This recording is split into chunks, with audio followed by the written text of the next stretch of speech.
जात जनगणनेच्या सरकारच्या निर्णयाचं ओबीसींकडूनही स्वागत करण्यात आलेलं आहे।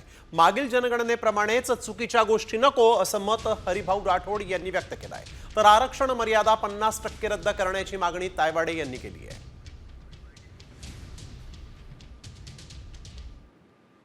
केंद्र सरकारने जातीगत जनगणना करण्याचा जो निर्णय घेतलेला आहे तो अत्यंत आनंददायी आहे।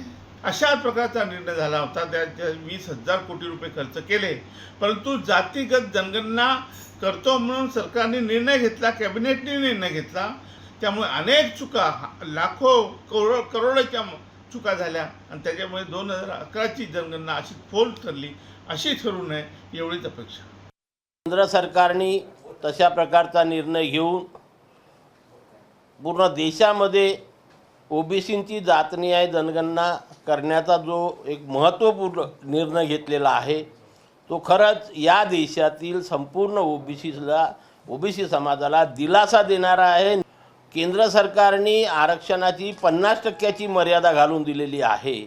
ही 50%ची मर्यादा ती सुद्धा मागणी लोकसभा आणि राज्यसभेमध्ये गाजत आहे आणि आमची सुद्धा ती मागणी आहे की आरक्षणाची 50%ची मर्यादा ही तात्काळ रद्द करण्यात यावी।